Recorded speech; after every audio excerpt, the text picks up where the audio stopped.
Friends, मैं आप सभी का स्वागत करता हूं आप सभी का अपने YouTube channel new education by DK में। आज मैं दीपक सर आप सभी को class 9th chemistry chapter 4 atomic structure मतलब परमाणु संरचना के बारे में पढ़ाऊंगा। ये मेरा पार्ट 3 वीडियो होगा, ठीक है। यदि जो बच्चे पार्ट 1 और पार्ट 2 नहीं देखे हैं, इस वीडियो के डिस्क्रिप्शन बॉक्स में आपको लिंक मिल जाएगा, आप लोग देख सकते हैं, ठीक है दोस्त, ठीक है स्टूडेंट्स। चलिए हम पिछले पार्ट्स में हमने अर्नेस्ट रदरफोर्ड और रदरफोर्ड के निष्कर्ष, रदरफोर्ड के दोष सभी के बारे में अध्ययन किए थे और अर्नेस्ट रदरफोर्ड की कुछ जीवनी भी पढ़े थे। हमने कल आप लोगों को बोला था पार्ट 2 में कि अगला पार्ट्स में मैं आपको लोगों को न्यूट्रॉन का आविष्कार कैसे हुआ, ये सब की जानकारी संबंधित देने वाला हूँ, ठीक है। और जो बच्चे न्यू हैं, सबसे पहले मेरे चैनल को सब्सक्राइब कर बेल आइकन को दबाना ना भूलें, जिससे मेरा वीडियो का नोटिफिकेशन आप सभी के पास पहुँचेगा। आप लोग मेरा वीडियो को लाइव रहेगा तो लाइव में भी जुड़ सकते हैं, ठीक है। और स्टूडेंट्स, फटाफट आप लोग लाइक बटन दबाकर अटेंडेंस बना दिया कीजिए। अटेंडेंस आप लोगों का लाइक से ही हम लोगों को पता लगता है, ठीक है। आप लोग लाइक करने से और सब्सक्राइब करने से आप लोगों को कुछ घटेगा नहीं। भलो मैं मुफ्त में आपको पढ़ा रहा हूँ, तो आप लोग मेरे लिए भी कुछ भी कीजिए, ठीक है। और कोई भी डाउट हो, एनी डाउट, तो कमेंट बॉक्स खाली है, ठीक है, कमेंट बॉक्स भर दिया कीजिए, ठीक है। न्यूट्रॉन का आविष्कार कैसे हुआ? हीलियम परमाणु में 2 प्रोटॉन और 2 इलेक्ट्रॉन होते हैं। हीलियम परमाणु में 2 प्रोटॉन और 2 इलेक्ट्रॉन होते हैं। इस आधार पर हीलियम परमाणु का द्रव्यमान हाइड्रोजन परमाणु के द्रव्यमान का दोगुना होना चाहिए, ठीक है। ये पहले यहाँ से छोड़िए, पहले यहाँ से पढ़िए, ठीक है। आप लोग समझ, यहाँ से समझ में आ जाएगा आप लोगों को। पहला है 1932 ईस्वी में सर जेम्स चैडविक ने बेरिलियम धातु पर अल्फा कणों से आघात कराकर इन उदासीन कणों का पता लगाया। मतलब अल्फा कण, उदासीन कणों, कौन उदासीन कण? उदासीन कण कौन सा है? उदासीन कण है हमारा न्यूट्रॉन। उदासीन कण है न्यूट्रॉन। कणों का पता लगाया। इन कणों की विद्युत उदासीनता के कारण इनका नाम क्या रखा गया? इनका नाम न्यूट्रॉन रखा गया। इनका द्रव्यमान प्रोटॉन के द्रव्यमान के लगभग बराबर होता है, ठीक है। इनका द्रव्यमान जो है, प्रोटॉन का जितना द्रव्यमान होगा उतना ही होगा। और कहता क्या है कि 1932 ईस्वी में एक वैज्ञानिक थे जिनका नाम था सर जेम्स चैडविक। उन्होंने बेरिलियम धातु पर अल्फा कणों से आघात कराया और इन उदासीन कणों का पता लगाया। अब आप लोगों को मन में डाउट होता होगा कि पता कैसे लगाया। इतना बड़ा पढ़ने से पहले हम अपने नोट्स के अकॉर्डिंग से शॉर्टकट टाइप से बता देते हैं। जैसे यही हमने लिखा है जो अभी बताया, ठीक है। कहता क्या है, यहाँ बेरिलियम धातु था, लेकिन जैसे हीलियम का परमाणु संख्या क्या होता है? 2, लेकिन द्रव्यमान संख्या 4 कैसे हो गया? द्रव्यमान संख्या 4 कैसे हुआ? यही जानकारी को प्राप्त करने के लिए सर जेम्स चैडविक ने क्या किया, इनके बारे में इंफॉर्मेशन को इकट्ठा किया। और जब इंफॉर्मेशन को इकट्ठा किया तो उन्हें पता लगा कि एक उदासीन कण है, उन उदासीन कणों का नाम न्यूट्रॉन रखा गया। और न्यूट्रॉन का द्रव्यमान प्रोटॉन के द्रव्यमान के लगभग बराबर होता है। अब चलते हैं न्यूट्रॉन के गुण की ओर। न्यूट्रॉन का गुण क्या है? तो न्यूट्रॉन पर कोई आवेश नहीं रहता, अर्थात यह एक उदासीन कण है। न्यूट्रॉन पर कोई आवेश नहीं रहता, अर्थात यह एक उदासीन कण है। दूसरा लिखना है, न्यूट्रॉन का द्रव्यमान प्रोटॉन के द्रव्यमान के लगभग बराबर होता है। जो हमने बताया, न्यूट्रॉन का द्रव्यमान प्रोटॉन के द्रव्यमान के लगभग बराबर होता है। न्यूट्रॉन प्रोटॉन के साथ परमाणु के केंद्र नाभिक में उपस्थित होता है। और न्यूट्रॉन प्रोटॉन कहाँ उपस्थित रहता है? तो बोल रहा है न्यूट्रॉन प्रोटॉन कहाँ उपस्थित होता है? नाभिक में। और न्यूट्रॉन का द्रव्यमान इतना होता है। और AMU में बात करें तो 1.008 AMU ज्ञात किया गया है, मतलब इसका मान निकाला गया है। अब आपसे बोलेगा क्या कि आप तो जूमिंग कर देते हैं, आप लोग से बोलेगा कि इलेक्ट्रॉन, प्रोटॉन और न्यूट्रॉन में अंतर बताएं। मतलब मौलिक कणों के आवेश तथा द्रव्यमान क्या है? तो इससे संकेत, प्रकृति, अपेक्षिक आवेश, निरपेक्ष आवेश, अपेक्षिक द्रव्यमान, निरपेक्ष द्रव्यमान। इलेक्ट्रॉन का संकेत E है, प्रोटॉन का संकेत P है, न्यूट्रॉन का संकेत N है। और प्रकृति क्या है? इलेक्ट्रॉन का ऋणावेशी से युक्त होती है, प्रोटॉन धनावेशी से युक्त होती है, और न्यूट्रॉन उदासीन होता है। और न्यूट्रॉन उदासीन इसलिए होता है क्योंकि उस पर कोई आवेश नहीं होता है, ठीक है। अपेक्षिक, इलेक्ट्रॉन का अपेक्षिक आवेश -1 होता है, प्रोटॉन का अपेक्षिक आवेश +1 होता है, न्यूट्रॉन का अपेक्षिक आवेश 0 होता है, ठीक है, याद रखिएगा। फिर तीसरा, निरपेक्ष आवेश, इलेक्ट्रॉन का 1.16 × 10⁻⁻19 कूलम होता है, प्रोटॉन का 1.16 × 10⁻⁻19 कूलम होता है। उदासीन के कारण से 0 हो जाता है, ठीक है। और चलते हैं अपेक्षिक द्रव्यमान में 1/1838वां भाग है, जो मैंने कल सिद्ध किया था पार्ट 2 वीडियो में। और प्रोटॉन का अपेक्षिक द्रव्यमान 1 और न्यूट्रॉन का अपेक्षिक द्रव्यमान 1, क्योंकि मैंने यहाँ बताया कि द्रव्यमान बराबर होता है। और निरपेक्ष द्रव्यमान इलेक्ट्रॉन का 9.11 × 10⁻28 ग्राम, जो मैंने पिछले पार्ट 2 में इसको सिद्ध भी किया हूँ, ठीक है। प्रोटॉन का निरपेक्ष द्रव्यमान कितना होगा? 1.67 × 10⁻24 ग्राम होगा। और न्यूट्रॉन का भी बराबर ही होगा, जो मैंने यहाँ पर भी आप लोगों को बताया। मैं आशा करूँगा दोस्तों आप लोग ऐसे समझिए, आप लोग अपना कॉपी में ऐसा ही एक बनाइए, नहीं तो इसे देख लीजिए, नोट्स मैं इसी तरह से बनाया हूँ, आप लोग भी इसी तरह से बना लीजिएगा, ठीक है। चलिए ये अब हम आगे की ओर चलते हैं। अगला है बोर का परमाणु मॉडल। बोर का परमाणु मॉडल मतलब Bohr model of atom, English से बात करें तो बोर मॉडल ऑफ एटम, ठीक है। रदरफोर्ड मॉडल के दोषों को दूर करने के लिए नील्स बोर साहब ने, इसका मतलब पूछेगा कि बोर का पूरा नाम क्या था, तो नील्स बोर साहब ने 1913 ईस्वी में परमाणु की संरचना के संबंध में संशोधित सिद्धांत प्रस्तुत किया। मतलब कि जो यहाँ क्या रदरफोर्ड जो थी उसको मॉडल, उसकी रदरफोर्ड के जो मॉडल का दोष निकला, जो दोष हमने कल पार्ट 2 में पढ़ाया था, वही दोष को दूर करने के लिए बोर साहब ने 1913 ईस्वी में परमाणु संरचना को क्या किया, संशोधित किया। संशोधित मतलब एडिट मतलब अपडेट किया। जिस तरीका से क्या होता है इंटर क्लास में जब एडमिशन कराइएगा तो इंटर क्लास में क्या होता है, आप लोग वो FSS से सिलेक्शन लिस्ट लेते हैं, सिलेक्शन लिस्ट लेने के बाद स्कूल में करते हैं, स्कूल वाला क्या करते हैं अपडेट करते हैं, जिससे वो FS वेबसाइट को पता लगता है कि ये बच्चे जाकर स्कूल में एडमिशन लिए हैं। उसी टाइप से क्या किया, बोर का परमाणु मॉडल रदरफोर्ड के मॉडल को दोष को दूर करने के लिए अपडेट कर देंगे अपने हिसाब से, ठीक है। तो अपडेट करने के बाद जो इन्होंने प्रस्तुत किया जो सिद्धांत को, उसे ही क्या कहा गया, उसे ही बोर का परमाणु मॉडल कहा गया। और बोर के अनुसार क्या है, तो परमाणु में इलेक्ट्रॉन नाभिक के चारों ओर कुछ निश्चित ऊर्जा वाले वृत्ताकार कक्षा में घूमते हैं। परमाणु में इलेक्ट्रॉन, जो ये सब इलेक्ट्रॉन है ना, इलेक्ट्रॉन है ये नाभिक के कुछ निश्चित ऊर्जा वाले वृत्ताकार कक्षाओं में घूमते हैं। ये नाभिक के कुछ निश्चित ऊर्जा वाली वृत्ताकार कक्षाओं में घूमते हैं, पहला। दूसरा बोले जब इलेक्ट्रॉन किसी निश्चित कक्षा में रहकर नाभिक के चारों ओर चक्कर लगाते हैं तो उनकी ऊर्जा का ह्रास नहीं होता। यही सबसे बड़ा VVI पॉइंट इनका। यहाँ पर ये भी बताएं कि ये किस निश्चित ऊर्जा वाली वृत्ताकार कक्षाओं में घूमते हैं, लेकिन घूमते हैं तो इनका ऊर्जा का ह्रास नहीं होता है। लेकिन रदरफोर्ड वाला दुनिया वाले ने क्या कहा, दुनिया वाले ने कहा कि आप लोग ऊर्जा ह्रास हो जाएगा, और जब ऊर्जा का ह्रास होगा तो नाभिक में गिर जाएगा, नष्ट हो जाएगा। इन्होंने बताया कि ऊर्जा का ह्रास ही नहीं होगा। तीसरा, इन कक्षाओं को ऊर्जा स्तर या ऊर्जा सेल कहते हैं, मतलब ये जो ये चक्कर लगा रहा है इसे ऊर्जा स्तर या कक्षा कहते हैं, ठीक है। जिसे आप देख सकते हैं फिगर 4.11 में और 4.12 में। आगे की ओर चलेंगे, अंदर से बाहर की ओर इन कक्षाओं को के LMN इसके बारे में जानकारी हम आगे भी पढ़ेंगे। यहाँ पर देख सकते हैं, लेकिन यहाँ पर थोड़ा सा शॉर्टकट में बता दिया गया, समझ सकते हैं कि इसको के कक्षा कहते हैं, इसको L, इसको M और एगो आगे होता है N, ठीक है। इसको 1 2 3 4 से संकेत भी करते हैं। चौथा में कह रहा है इलेक्ट्रॉन एक कक्षा से दूसरे कक्षा पर कूद सकता है, मतलब ये जो इलेक्ट्रॉन है ना, यही इलेक्ट्रॉन इस कक्षा से कक्षा में आ सकता है और इस कक्षा से कक्षा में जा सकता है, ठीक है। यही बोल रहा है कोई इलेक्ट्रॉन आंतरिक कक्षा से बाहरी कक्षा में कूदता है। इलेक्ट्रॉन एक कक्षा से दूसरी कक्षा में कूद सकता है। जब कोई इलेक्ट्रॉन आंतरिक कक्षा से बाहरी कक्षा में कूदता है तो ऊर्जा का अवशोषण होता है, किंतु जब कोई इलेक्ट्रॉन बाहरी कक्षा से आंतरिक कक्षा में कूदता है तो ऊर्जा का उत्सर्जन होता है। अवशोषण और उत्सर्जन के कारण से ही क्या होता है, ऊर्जा का ह्रास नहीं होता। कहने का मतलब जब इसके पहले हम नोट्स के थोड़ा दिखा देंगे। जैसे देखिए इसी के मतलब कि जो नोट पॉइंट 3 में था, नोट पॉइंट 3 4 में था, 4 का अर्थ समझिए। नील्स बोर ने बताया कि इलेक्ट्रॉन जब अपनी अस्थायी अवस्था से उत्तेजित अवस्था में जाते हैं, उत्तेजित अवस्था मतलब कि अंदर से बाहर जाते हैं, बाहर से अंदर आते हैं,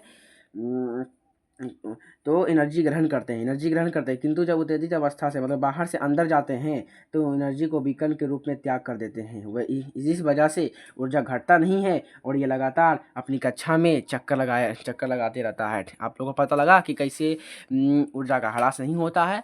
यदि ऊर्जा का ह्रास कैसे नहीं होता है ये समझ गए हैं तो फटाफट चैनल को सब्सक्राइब कर बेल आइकन को दबाना ना भूलें और अटेंडेंस बना दीजिए, लाइक बटन दबाकर। कोई भी डाउट हो तो कमेंट बॉक्स भर दिया कीजिए, ठीक है।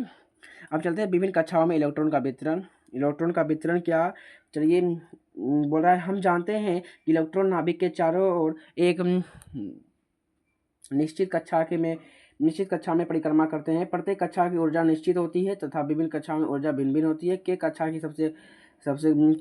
की ऊर्जा सबसे कम होती है, जबकि LMN आदि कक्षाओं की ऊर्जा क्रमशः बढ़ती जाती है। सर्वप्रथम के कक्षा में प्रवेश करते हैं, इसके बाद इलेक्ट्रॉन, मतलब कहने का मतलब यहाँ क्या हुआ, कहने का मतलब इसके लिए मैं एक पेज लाया था ना, चलिए पेज पे ले जाते हैं, पेज पर आप समझिएगा, ठीक है। कहने का मतलब क्या हुआ, KLMN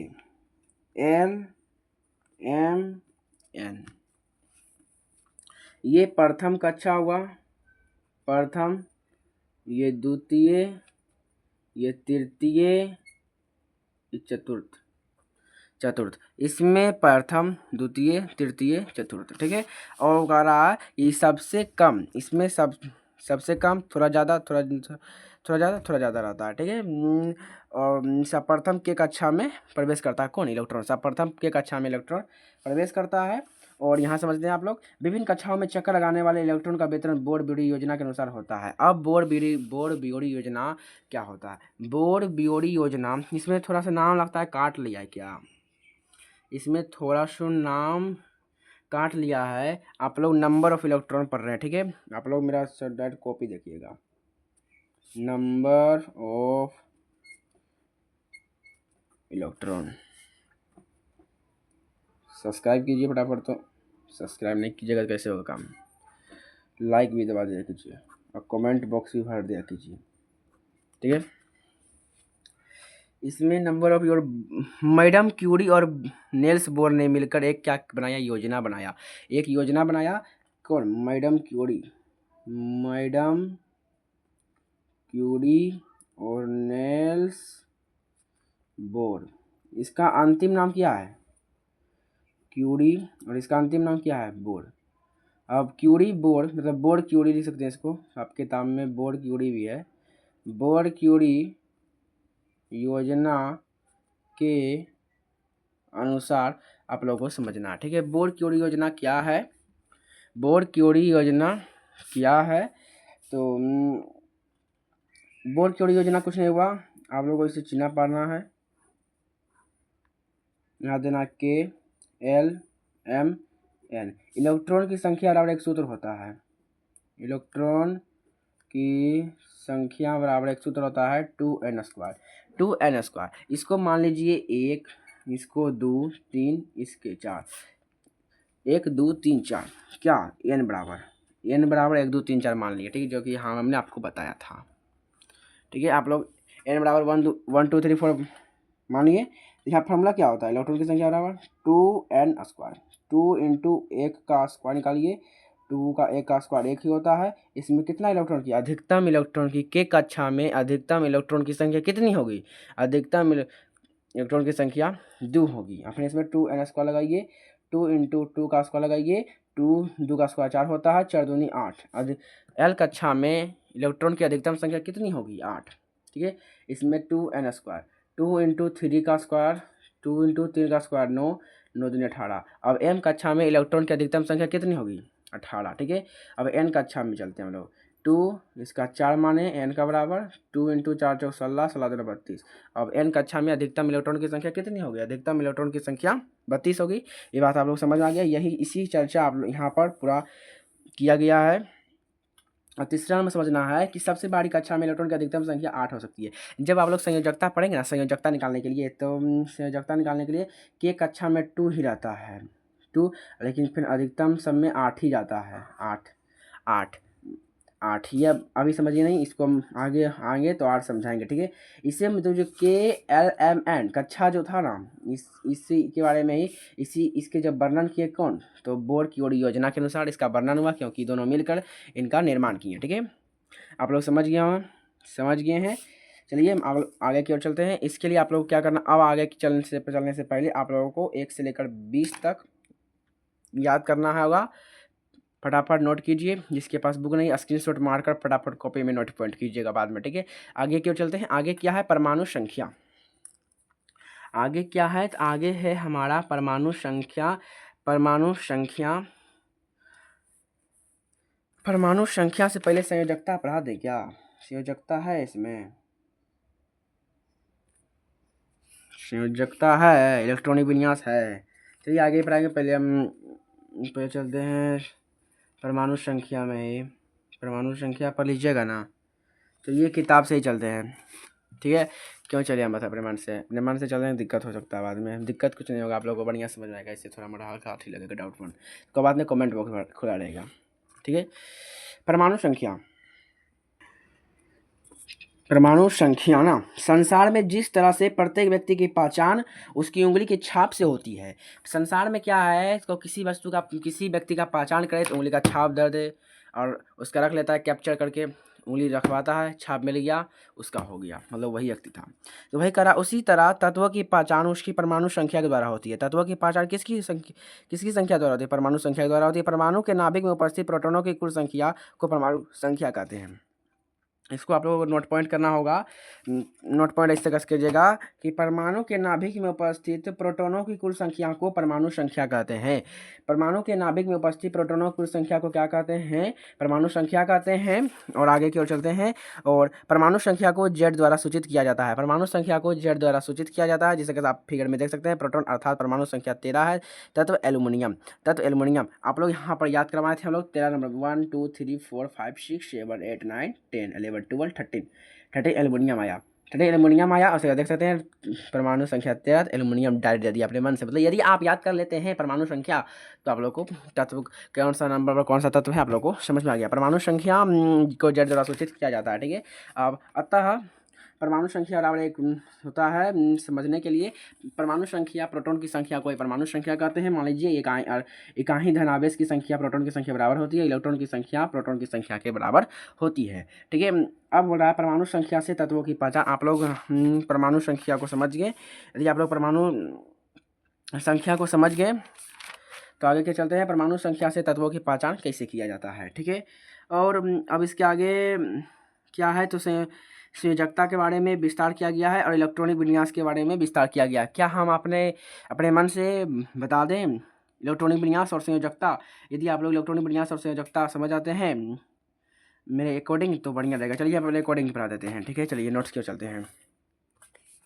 अब कहता क्या है, इलेक्ट्रॉनिक विन्यास किसे कहते हैं? किसी परमाणु की विभिन्न कक्षाओं में इलेक्ट्रॉन की व्यवस्था को परमाणु की इलेक्ट्रॉनिक विन्यास कहते हैं। किसी परमाणु की विभिन्न कक्षाओं में उपस्थित इलेक्ट्रॉन की व्यवस्था को परमाणु का इलेक्ट्रॉनिक विन्यास कहते हैं। जैसे देखिए यहाँ पर क्या है 2 1 2 फिर 3, यही सब कक्षा में अलग अलग इलेक्ट्रॉन व्यवस्था है, इसी को हम लोग क्या कहते हैं इलेक्ट्रॉनिक विन्यास कहते हैं। इलेक्ट्रॉनिक विन्यास आप लोगों को निकालना कैसे है ये सीखना है, ठीक है ना। इलेक्ट्रॉनिक विन्यास आप लोगों को निकालना कैसे है तो ये सीखना है आप लोगों को, ठीक है। सर इसका नोट पॉइंट्स नहीं बनाए थे क्या? बनाए थे क्या? हाँ देखिए आप लोगों को इलेक्ट्रॉनिक विन्यास कैसे निकालना है आप लोग समझना है। देखिए हम यहाँ नोट पर लिखे थे के कक्षा में अधिकतम इलेक्ट्रॉन की संख्या 2, एल में 8, एम में 18, एल में 32, ठीक है। आप लोग को अब समझना क्या है। अब जैसे hydrogen helium lithium beryllium boron carbon nitrogen oxygen fluorine neon 10 number तक, ठीक है। 10 नंबर तक में देखना है एक जो रहता है हमारा परमाणु संख्या। यदि आप लोग परमाणु संख्या समझ गए तो आप लोग संयोजकता के इलेक्ट्रॉनिक विन्यास भी समझ जाइएगा, ठीक है। के कक्षा, एल कक्षा, एम कक्षा, एन कक्षा। के कक्षा में अधिकतम 2 8 18 32 2 8 18 32 रहता है, ठीक है। हाइड्रोजन का परमाणु संख्या 1 तो इसका 1 रहेगा, ये क्या करेगा 1 रहेगा। अब 2 का के कक्षा में ही 2 हो जाएगा। और 3 का लिथियम तो 2 और 1 3 ऐसे बनाना है। 2 इसमें 8 से कट सकता है और 4 इसमें 2 2 हो जाएगा। 5 है 2 3 हो जाएगा, 2 3 5। 6 है 2 4 6 हो जाएगा। 7 है 2 5 2 7 हो जाएगा। 8 है 2 6 8 हो जाएगा। 9 में 2 7 9 हो जाएगा। 10 में नियोन है 2 8 हो जाएगा। अब यदि ये 11 हो जाएगा, 8 11 हो जाएगा तो 8 से ज़्यादा इसमें नहीं जा सकता, क्योंकि इसमें अधिकतम इलेक्ट्रॉन की संख्या कितनी है 8 है। अधिकतम जब इलेक्ट्रॉन की संख्या 8 है तो इसमें 1 स्पेन आगे बढ़ जाएगा। भाई जब 11 का सोडियम का होगा 2 8 1 इसी तरह से आगे बढ़ते जाएगा। आप लोग समझ सकते हैं। यदि आपको ये समझ नहीं आ रहा है तो आप लोग अभी 9th क्लास में है तो 10th क्लास बढ़िया समझ जाइएगा। ऐसे भी जा सकते हैं 1 2 2 1 2 2 2 3 2 4 2 5 2 6 2 7 2 8 2 8 1 2 8 2 2 8 3 2 8 4। लेकिन ये याद करना नहीं है, ये अंधविश्वास का केमिस्ट्री है। लेकिन आप विश्वास के साथ केमिस्ट्री करना चाहते हैं तो ये समझना चाहिए। आप लोग समझ ही गए होंगे, हम आशा करेंगे, ठीक है। अब संयोजकता कैसे निकालना है? संयोजकता किसे कहते हैं? संयोग करने की क्षमता को हम लोग संयोजकता कहते हैं। आप लोग इलेक्ट्रॉनिक विन्यास समझ गए होंगे। देखिए आप लोग आपकी किताब में भी चर्चा किया गया इलेक्ट्रॉनिक विन्यास के बारे में, ठीक है। आप चलते हैं हम लोग क्या तो संयोजकता कहते हैं किसे हैं, संयोजकता निकालना कैसे है। तो अब देखिए पहले इलेक्ट्रॉनिक विन्यास निकले ना तो ये वाला पहले इसको समझ लीजिए ना। तो इसको समझने के लिए पहले अच्छे चलते हैं। जैसे हमारा था सोडियम का, देखिए अभी हम लोग क्या तो 2 8 1 तो इसका क्या करना है बीच में निकलना है सोडियम। अब के कक्षा, एल कक्षा और एम कक्षा। इसमें के कक्षा, एल कक्षा, एम कक्षा, इसमें 2 है, इसमें 2 बनाइए 1 2 8 है 1 2 3 4 5 6 7 8 ये होगा, ठीक है। 1 है अंतिम कक्षा में 1 है, बस यही हो गया आपका इलेक्ट्रॉनिक विन्यास यदि आपको इसको कक्षा बनाना है तो बना सकते हैं इस तरीके से, ठीक है। यदि आप लोग समझ गए तो संयोजकता को समझना होगा, ठीक है। संयोजकता के लिए एक पहले इसको समझिए। संयोजकता ज्ञात करने के लिए यदि बढ़ाएं कक्षा में 1 2 3 4 रहे तो वही उसका संयोजकता कहलाता है। यदि बढ़ाएं कक्षा में 1 2 3 4 रहे तो वही उसका संयोजकता कहलाता है। बढ़ाएं कक्षा मतलब समझे, बढ़ाएं कक्षा मतलब कि ये बढ़ाएं कक्षा, इसका जो अंतिम कक्षा होगा बढ़ाएं कक्षा होगा, अंतिम कक्षा होगा बढ़ाएं कक्षा। इस बात को याद रखिएगा, इलेक्ट्रॉनिक विन्यास में जो है ना, यदि यहाँ 18 है ना, 18 भी लेकिन तब पर भी 8 तक चलेगा, इसमें 8 तक चलेगा। क्योंकि यहाँ देखिए, यहाँ लिखिए हम लोग, सबसे बड़ी कक्षा में इलेक्ट्रॉन की अधिकतम संख्या 8 हो सकती है। सबसे बड़ी कक्षा में इलेक्ट्रॉन की अधिकतम संख्या 8 हो सकती है जब हम लोग इलेक्ट्रॉनिक विन्यास ज्ञात करेंगे। तब इलेक्ट्रॉनिक विन्यास जब हम लोग ज्ञात करेंगे तो अधिकतम संख्या 8 ही होगी, चाहे इसमें क्यों ना, इसमें छोड़ के 2 को छोड़ के सब में 18 में 32 में भी 8 ही होगी, ठीक है। इस बात को आप लोग को याद करना। यही चीज़ आपको किताब में यहाँ पर बताया गया था, ठीक है ना, जो हमने समझाया नहीं था, बाद में समझाएंगे, तो बाद में समझा देंगे, ठीक है। आप लोग समझ गए होंगे। अब संयोजकता ज्ञात करना, ठीक है। तो जब बढ़ाएं कक्षा भी समझ गया, बढ़ाएं कक्षा किसे कहते हैं, बढ़ाएं कक्षा में 1 2 3 4 रहे तो वही उसका क्या कहलाता है, संयोजकता कहलाता है। और जब बढ़ाएं कक्षा में 5 6 7 रहे तो वैलेंसी बराबर एक सूत्र होता है, मतलब संयोजकता बराबर संयोजक होता है 8 माइनस एक्स। एक्स किसे कहेंगे, इसी 5 रहे 6 रहे 7, उसी को एक्स कहेंगे। 5 यदि 5 रहेगा तो 8 में से 5 घटाएंगे तो कितना आएगा, 3। 3 ही हमारा क्या होगा, वैलेंसी होगा, मतलब संयोजकता होगा। एक्स क्या, इस किस मतलब एक्स को समझने के लिए यहाँ लिखे थे बढ़ाएं कक्षा का विन्यास, मतलब बढ़ाएं कक्षा में जो इलेक्ट्रॉनिक विन्यास रहेगा वही, ठीक है। यदि 8 मतलब फुल 8 रहे, यदि मतलब कि जैसे क्या है यहाँ पर अभी सोडियम क्या हो गया 8, नियॉन का क्या हो गया 8, तो 8 यदि फुल रहे तो इसका वैलेंसी क्या होगा, शून्य हो जाएगा डायरेक्ट, क्योंकि वह पूरा फुल है। और जगह एगो हाइड्रोजन हीलियम का 2, और उसमें बढ़ाएं कक्षा में अधिकतम 2 ये रहता है, वही फुल है, इसलिए उसका भी संयोजकता क्या होगा, 2 0 हो जाएगा, ठीक है। अब संयोजकता ज्ञात करने समझ गए होंगे सूत्र सब, तो इसका एक ही हो गया, 1 2 3 4 है तो एक, और 2 तो इसको बोलेंगे 2 क्यों नहीं होगा, आप लोग बताएं कि जब बढ़ाएं कक्षा में पूरा भर जाए इलेक्ट्रॉन तब उसका शेष शून्य हो जाता है, ठीक है, संयोजकता। अब 1 है तो 1 हो जाएगा, 2 है 2 हो जाएगा, 3 है 3 हो जाएगा, 4 है 4 हो जाएगा, 5 है तो 3 होगा, 8 में से 5 जाएगा, और 6 है तो 8 में से 6 हो जाएगा 2 होगा, 7 है तो 8 में 7 गया 1 होगा, अभी आप फुल हो गया है 8 0 हो जाएगा। इसी जगह से आगे चलेंगे, आप हम आशा करेंगे आप लोग संयोजकता भी समझ गए होंगे। जब आप संयोजकता समझ गए, संयोजकता समझ गए, संयोजकता यदि आप लोगों को समझ में आ गया है, संयोजकता समझ में आ गया है, क्या संयोजकता आप लोगों को समझ में आया है? यदि आप लोगों को संयोजकता समझ में आया है तो फटाफट चैनल को सब्सक्राइब कर बेल आइकन को दबाना ना भूलें और अटेंडेंस बना दीजिए। अटेंडेंस अभी तक नहीं बना है, ठीक है। चलिए आगे क्यों चलते हैं। आगे हमारा है द्रव्यमान संख्या। द्रव्यमान संख्या आगे क्यों चलेंगे, फिर समस्थानिक अगले पार्ट्स में पढ़ाएंगे, ठीक है। द्रव्यमान संख्या चलते हैं। द्रव्यमान संख्या परमाणु के नाभिक में उपस्थित प्रोटॉनों की संख्या और न्यूट्रॉनों की संख्या के योगफल को उस परमाणु को द्रव्यमान संख्या कहते हैं। मतलब क्या हुआ, द्रव्यमान संख्या किसे कहते हैं समझना होगा आप लोगों को। चलिए आप लोग द्रव्यमान संख्या भी बढ़िया से ही समझ लीजिए। चलिए इसको पेज तो इधर ही समझा देते। द्रव्यमान संख्या मतलब क्या हुआ, नाभिक में न्यूट्रॉन प्लस प्रोटॉन रहता है, न्यूट्रॉन प्लस प्रोटॉन रहता है। तो आप लोग को द्रव्यमान संख्या 2 है और 4 कैसे हुआ, ये भी आप लोग को डाउट होगा, तो ये भी डाउट हम आज क्लियर कर देने वाले हैं। जैसे न्यूट्रॉन की संख्या यदि 2 है तो प्रोटॉन की संख्या 2 है तो परमाणु द्रव्यमान क्या होगा, द्रव्यमान संख्या 4 हो जाएगा। वही कह रहा है कि परमाणु के नाभिक में उपस्थित प्रोटॉनों की संख्या और न्यूट्रॉनों की संख्या के योगफल को क्या कहते हैं, द्रव्यमान संख्या कहते हैं। तो आपको द्रव्यमान संख्या बराबर सूत्र भी बन सकता है। द्रव्यमान संख्या को ए से डिनोट्स करते हैं, मतलब सूचित करते हैं। द्रव्यमान संख्या को ए से सूचित करते हैं तो ए बराबर हो जाएगा परमाणु संख्या को जेड से और न्यूट्रॉन की संख्या एन से, तो ए बराबर जेड प्लस एन एक फार्मूला हो जाएगा, ठीक है। तो जैसे अब घाटता कैसे है, जैसे हो गया आप लोग देख सकते हैं यहाँ पर कि जैसे यहाँ पर लिथियम का नहीं दिया हुआ है ना, परमाणु संख्या के लिए दिया हुआ है। लिथियम का 3 3 6 एक साथ हो जाता है, क्यों, तो उसमें क्या होता है 3 गो यहाँ रहता है और 4 गो रहता है न्यूट्रॉन की संख्या डिफरेंस रहता है इस वजह से, ठीक है। तो द्रव्यमान संख्या किसे कहते हैं फिर समझ लीजिएगा, परमाणु के नाभिक में उपस्थित प्रोटॉनों की कुल संख्या और न्यूट्रॉनों की संख्या के योगफल को परमाणु द्रव्यमान संख्या कहते हैं। और द्रव्यमान संख्या को ए से डिनोट्स करते हैं, इसलिए ए बराबर जेड प्लस एन एक होता है सूत्र, ए बराबर जेड प्लस एन एक सूत्र बन जाता है। यदि आप लोग मैथ पढ़े होंगे समीकरण वाला तो आप इसको ज़्यादा एक्सप्लेन नहीं करेंगे, आप एन बराबर इन्हें जाता है माइनस में आ जाता है ए माइनस जेड हो जाएगा, एन बराबर ए माइनस जेड, मतलब न्यूट्रॉन की संख्या बराबर द्रव्यमान संख्या माइनस परमाणु संख्या, ठीक है। परमाणु संख्या। ठीक है, आप लोग समझ गए होंगे। इसका कुछ ज़्यादा है नहीं विशेष सब कुछ है नहीं, आप लोग को इसका समझना होगा। मतलब कि जैसे दे देता है इलेक्ट्रॉन की संख्या निकालने के लिए, तो आप लोग को इस सूत्र से निकालना है।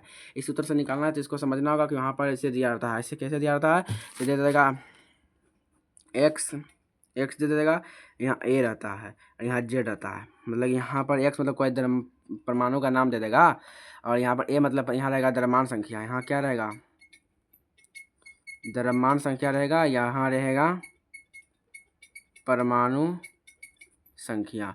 ठीक है, आप लोग और यहाँ मतलब एक्स क्या रहेगा, तो एक्स रहेगा तत्व का संकेत लिखा रहेगा। तत्व कौन सा तत्व है, तो तत्व का संकेत रहेगा। ठीक है, आप लोग समझ गए होंगे। आप चलते हैं हम लोग परमाणु द्रव्यमान की ओर।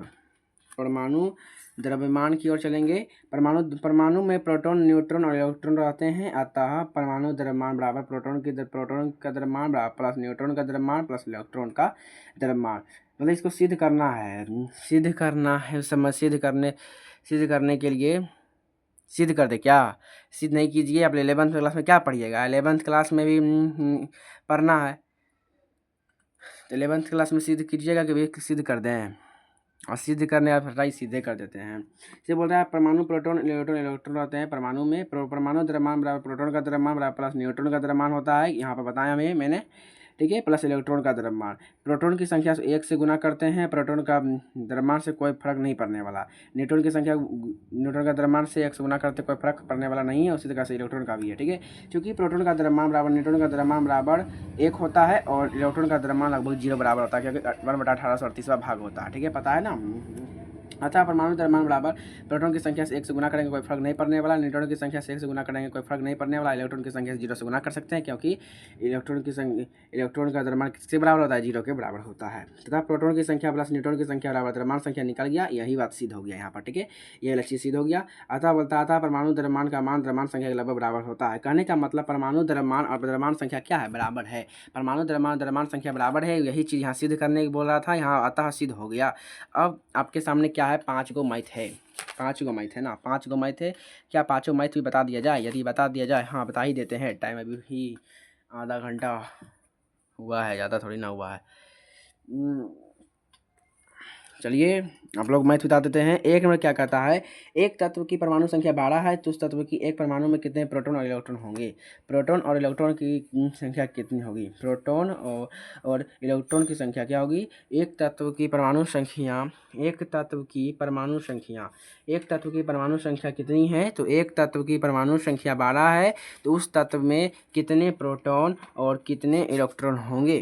कितने प्रोटॉन और कितने इलेक्ट्रॉन होंगे, क्या आप लोग बता सकते हैं। देखिए बोल रहा है प्रोटॉन की संख्या बराबर इलेक्ट्रॉन की संख्या, इलेक्ट्रॉन की संख्या बराबर परमाणु संख्या, बस आंसर 12 ही होगा। ठीक है, चलिए दूसरे क्वेश्चन के चलते हैं। किसी तत्व के परमाणु के नाभिक में 11 प्रोटॉन और 12 न्यूट्रॉन, तत्व का परमाणु की परमाणु संख्या, द्रव्यमान संख्या और इलेक्ट्रॉन की संख्या निकालें। तो प्रोटॉन क्या होता है, इलेक्ट्रॉन की संख्या होता है। प्रोटॉन परमाणु संख्या और प्रोटॉन की संख्या, परमाणु संख्या निकल गया। द्रव्यमान संख्या और प्रोटॉन की संख्या प्लस न्यूट्रॉन की संख्या, द्रव्यमान संख्या भी निकल गया। एवं इलेक्ट्रॉन की संख्या प्रोटॉन की संख्या के बराबर ही होती है। आप लोग मैथ नहीं बताएंगे तो आपसे बनेगा, नहीं बताएंगे तो आपसे बनेगा। ठीक है, चलिए 3 नंबर, एक तत्व M की द्रव्यमान संख्या 24 और परमाणु संख्या 12, तो सबके परमाणु में कितने न्यूट्रॉन। ये वाला सवाल देखिए, इसी सवाल को बनाते हैं इसके माध्यम से। द्रव्यमान संख्या 24, परमाणु संख्या 12, अब मांग रहा है न्यूट्रॉन की संख्या। न्यूट्रॉन के बराबर हमने पढ़ाए थे A - Z, 24 - 12 करने दीजिए, इसका आंसर 12 होगा। और क्या, यहाँ पे वही चीज़ है। ठीक है, अब हीलियम परमाणु का परमाणु द्रव्यमान 4 AMU है। AMU इसका मात्रक है, डरने वाली बात नहीं है। उसके नाभिक में 2 प्रोटॉन होते हैं, तो कितने न्यूट्रॉन होंगे, वही चीज़ है। बस यहाँ 4 है, यहाँ 2 है, न्यूट्रॉन की संख्या बराबर मांग रहा है A - Z, 4 में से 2 गया, कितना बचेगा 2, समाप्त, आंसर 2। ठीक है, अब 5वां क्वेश्चन में, एक तत्व की M कक्षा में 2 इलेक्ट्रॉन, तो इस तत्व की परमाणु संख्या क्या होगी। 2 इलेक्ट्रॉन है, तो इस तत्व की परमाणु संख्या क्या होगी।